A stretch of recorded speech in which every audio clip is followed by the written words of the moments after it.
Imagine the court of Akbar the Great.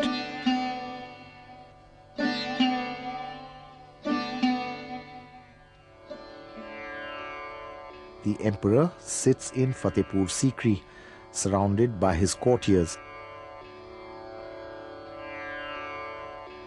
On a platform in the middle of the Anup Talao, Tansen, the legendary musician, is in concert.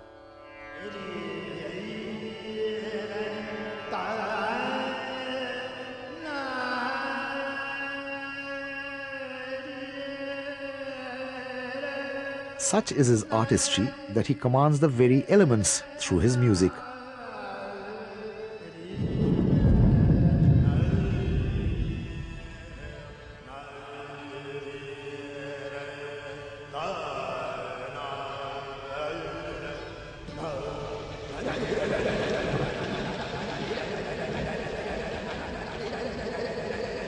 As one of the 9 jewels of Akbar's court, Tansen took music to new heights. The imperial order also honored him in every way. Yet, such was the humility of the great artist that he asked that when he died, he should be buried in a simple grave near the tomb of his Sufi master, Muhammad Ghosh.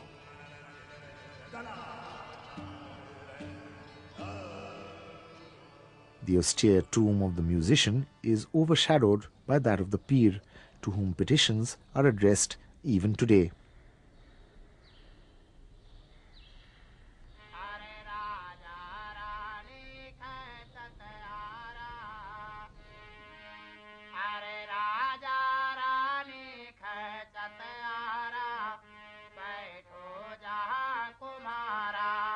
Tansen's humble grave too is a place for pilgrimage. Musicians of all sorts, from respected pandits and ustads to ordinary street singers, continue to find inspiration at Tansen's tomb.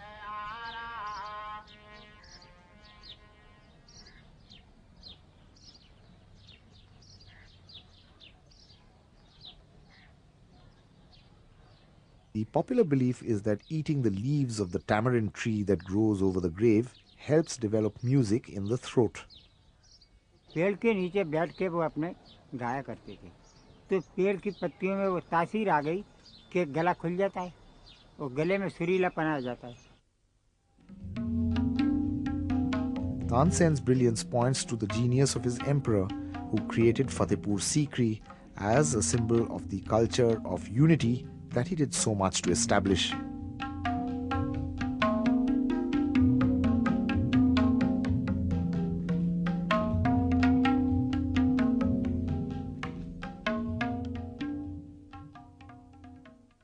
Years after Fatehpur Sikri was built and abandoned, it retains a sense of power, vitality and a grandeur. These perhaps reflect Akbar, who had these buildings commissioned. Akbar also represented through these buildings India's composite culture, which was still developing in his time. The same concept was taken to a more abstract level when he proclaimed the syncretic Deen-e-Ilahi and proclaimed Sulh-e-Kul, the need for peace and amity among all.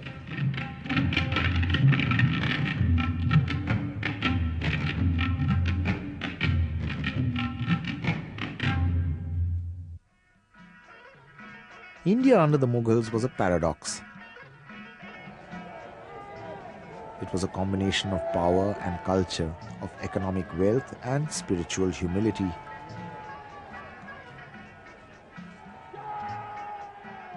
The Mughals took pride in their Timurid Central Asian ancestry and at the same time their ever-deepening roots in India.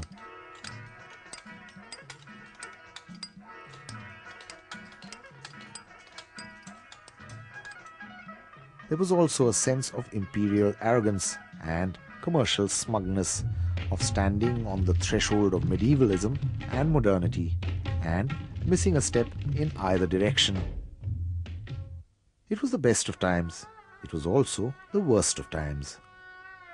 The line of the Grand Mughals, for all their glory, would eventually end up in the pathetic Bahadur Shah Zafar, exiled from his beloved Red Fort. commerce would ultimately prevail over empire. But all that lay in the future. Between the 15th and the 17th centuries, India had a massive trade surplus, based mostly on its efficient, low-cost textile production and, of course, on the export of pepper. The Spaniards and other Europeans began bringing silver to India from the Americas during the 16th century. The massive infusion of new money stimulated the development of textile production and the growth, distribution and processing of cotton and dyes. It also boosted the production and distribution of food for the producers and traders. In cities like Agra, population, urbanization and production all increased during the heydays of the Mughals.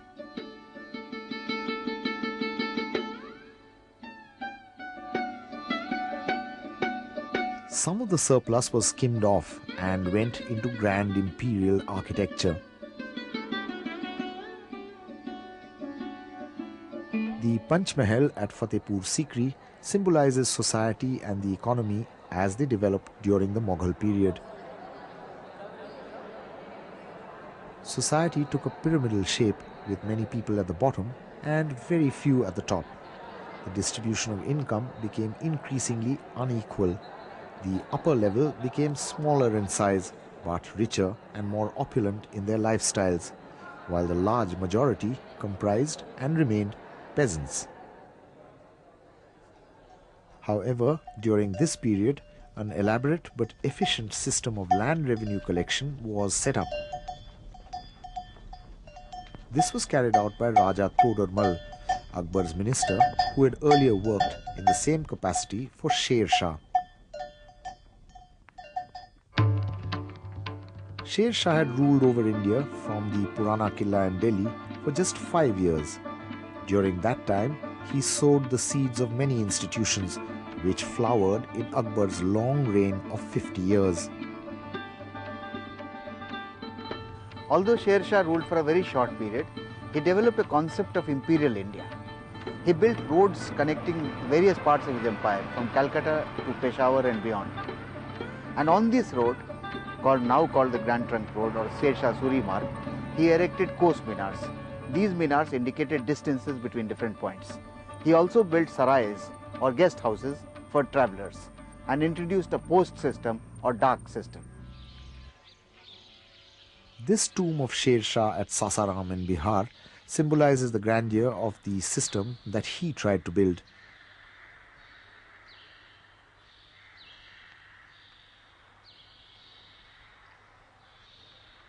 Sher Shah had begun his career from Bihar, and like the Mauryans many centuries earlier, he made that region the base from which to set up a widespread imperial system.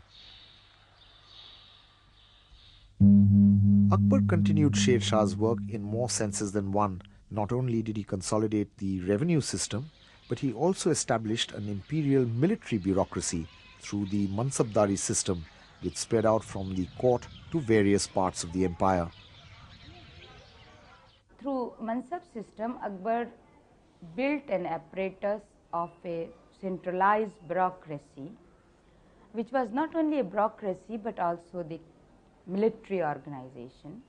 It is difficult to believe that back in 1595 or even earlier, while I'll say that in 1580s, in the 19th or 20th regnal year, you will say a person should not be known by the, or a post should not be exactly a post, and an employee should just get a rank, a numerical attached to his name, and that numerical would define everything: his personal status, his personal salary, his obligations, and then he is at the disposal of the emperor, who could assign him any duty and can send him anywhere.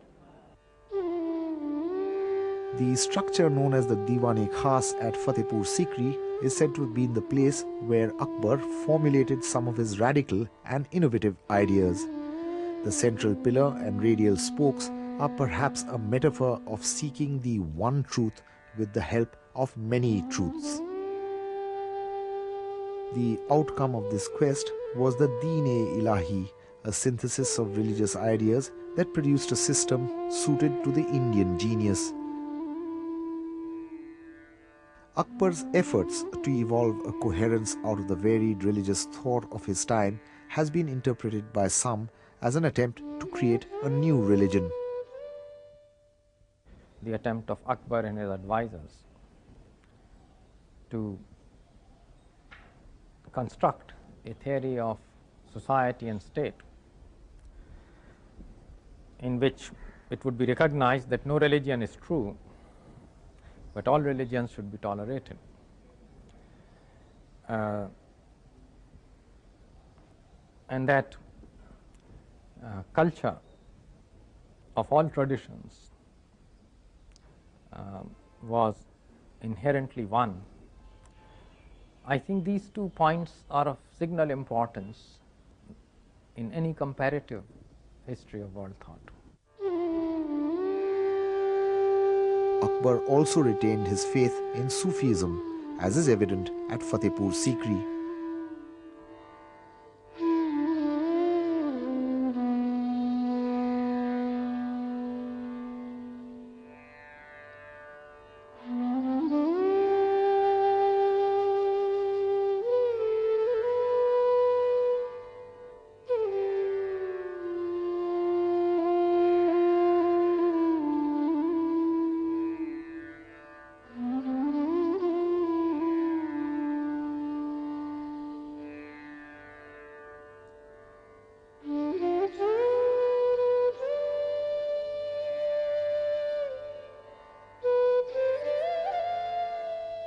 The beautiful dargah of Sheikh Salim Chishti is testimony to Akbar's personal devotion to the Sufi saint, after whom he named his firstborn son, Prince Salim, who later ruled as Jahangir.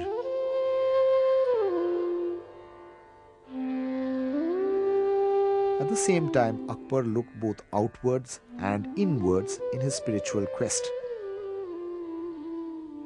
He discussed religious matters with Islamic scholars, both Sunni and Shia, Hindu Pandits of various sects, Zoroastrians and Jesuit priests who brought Christianity to his court. Akbar was able to build massive symbols of power like the Buland Darwaza because he had recourse to immense revenues from what was then the world's most productive land. To generate the wealth, Akbar needed to strengthen his control over the Gangetic Doab lands, whose fertility was renewed year after year by the mighty rivers that flowed through the plains of North India. The fort that Akbar built at Allahabad commanded the confluence of the Ganga and Yamuna and aided the power of his empire and its expansion in different directions. One of the most significant but often overlooked aspects of Akbar's expansion of empire is his conquest of Bengal, which by itself was capable of feeding the whole of India in times of distress. Akbar's conquest of Bengal also marked the incursion of imperial forces into the iron-rich tribal area of Jharkhand. The attention of historians has been focused on the expansion of the Mughal Empire towards the northwest, but much more important was their attempt to unify India through expanding southwards. It's not for nothing the most important monument of Akbar, the Buland Darwaza, faces southwards. Akbar's successor Jahangir continued the expansionist policy of his father, but his political ambitions were overshadowed in popular imagination by his image as the romantic rebel Salim.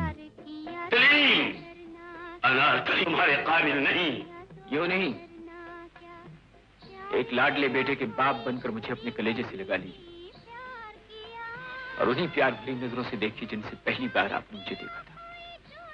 मुझे हिंदुस्तान का शहजादा नहीं अपना बेटा समझिए और फिर कहिए कि अनारकली मेरे काबिल नहीं। The fact is that Salim did raise the banner of revolt against Akbar and for a while sought sanctuary in the kingdoms of central India.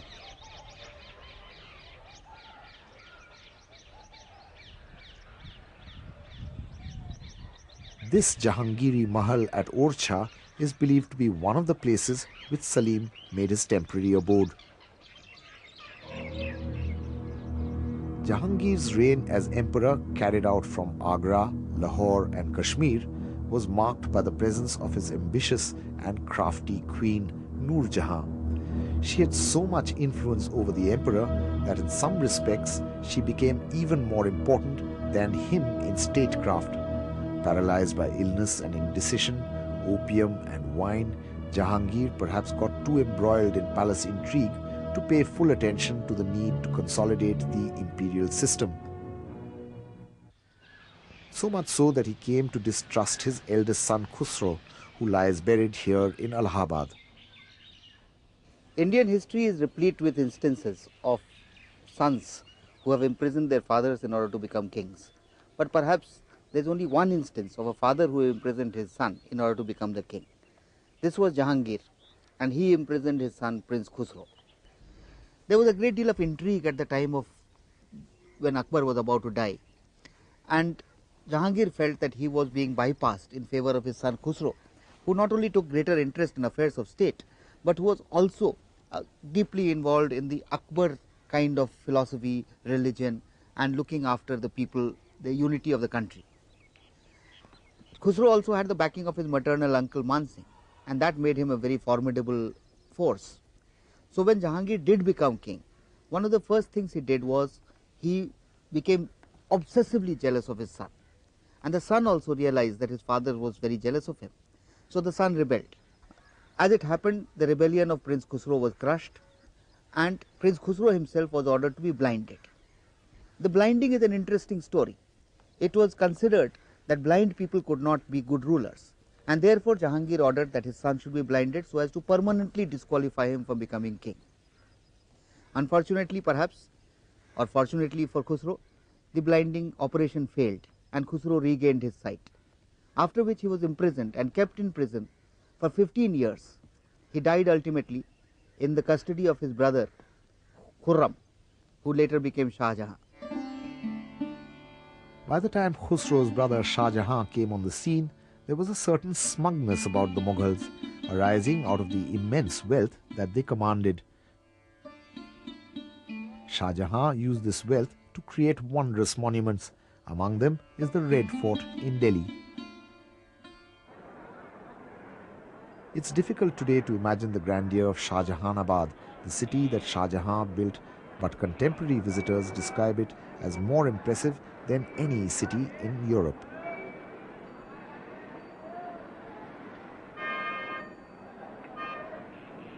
In any event, the establishment of the Red Fort meant not only one more round of urbanization of Delhi, but also the location of the capital there once again. The essential thrust of the Mughal Empire, as of the Mauryas and the Khiljis, was to expand from north to south. The Baradari that Shah Jahan built on the top of the Deogiri Daulatabad fort represents his urge to dominate the Deccan, just as Alauddin Khilji and Muhammad bin Tughlaq had attempted earlier. Shah Jahan's son, the much misunderstood but definitely bigoted Aurangzeb, continued with the Deccan campaign. Aurangzeb encountered the most effective resistance from the Marathas. Most notable among them was Shivaji, one of whose campaign bases was here at the Singhgarh fort.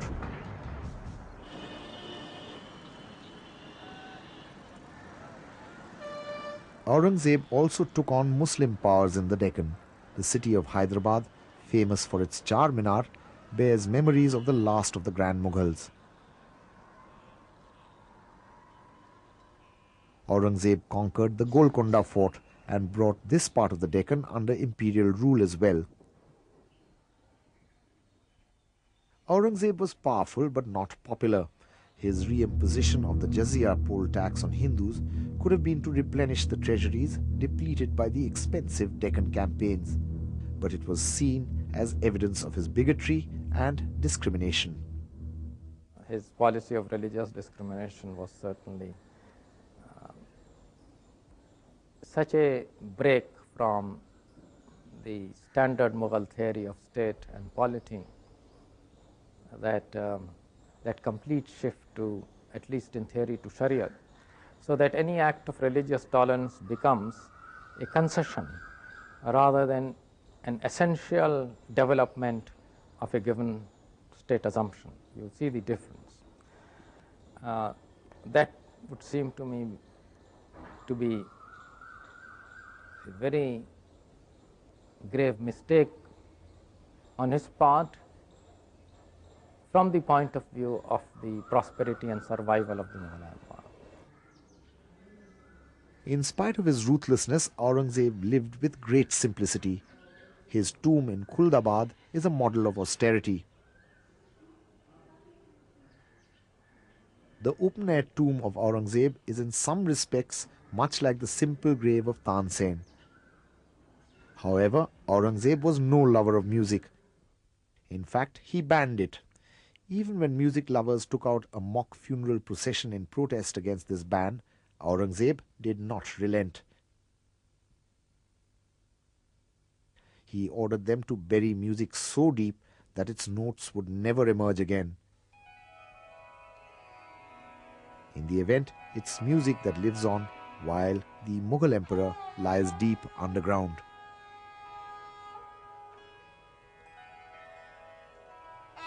One of the most poignant aspects of the Mughals relates to their obsession with death and the commemoration of death.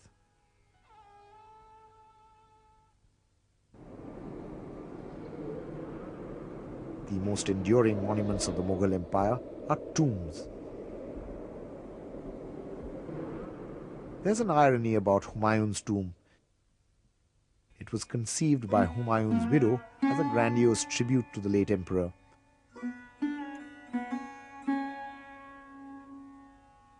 In fact, Humayun had ruled over only a small part of India, and that too for a short period.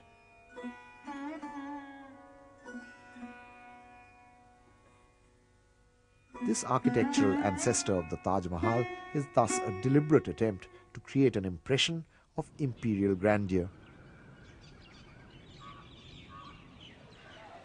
Akbar's tomb at Sikandra near Agra was ordered by himself and completed by his son Jahangir.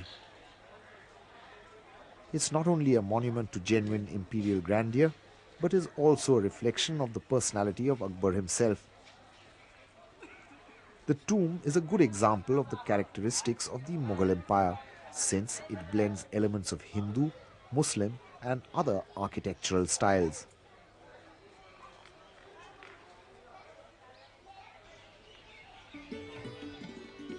The most well-known of Mughal monuments is of course the incomparable Taj Mahal. From an enduring monument to love, it has become a setting for the perfect photo opportunity.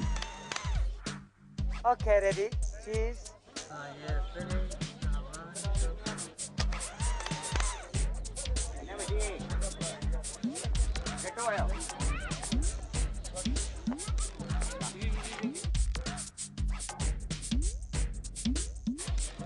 The locals, of course, have got used to it. Interestingly, the shape of its dome might have been inspired by the humble haystacks which dot the region today, as they must have done during the time the Taj Mahal was being designed. There is, of course, nothing humble about the Taj Mahal. It's an extremely ostentatious monument to the past, without regard to the present or the future. However, the cruel present intruded even upon the grand Mughals. The Bibi Ka Maqbara, the tomb of Shah Jahan's daughter-in-law, is a replica of the Taj Mahal, the poor man's imitation of imperial grandeur. By the time it was built, the immense resources of the empire had been squandered. It was a triumph of style over substance. The popular myth is that history repeats itself. This is wrong. In fact, it is only historians who repeat themselves and others who want to make history. The attempt by Aurangzeb's son to build a memorial for his mother on the lines of the memorial which Shah Jahan had built for his wife is one such attempt, where a replica is sought to be created of the original, and the replica has a certain cheapness about it, a certain tired look about it. The fact is that men make their own histories, but they don't make them any way they like. Men are determined by the circumstances in which that history is made. History is also made by those who are often mere footnotes in the books of the historians, the peasants.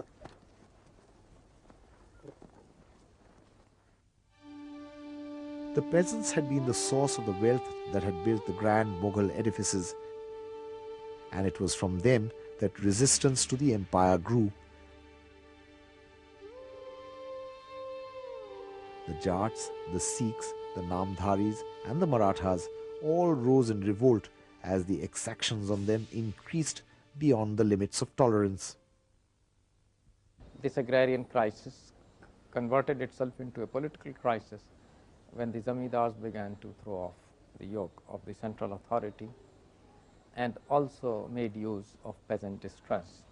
And my particular examples were the Jats and the Marathas.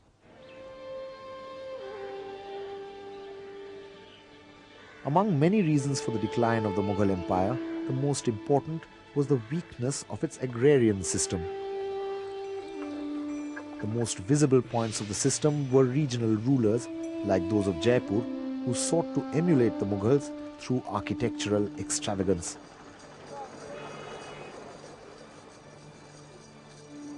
Below such regional satraps were different layers of mansabdars, jagirdars and zamindars, all extracting surplus from the peasants.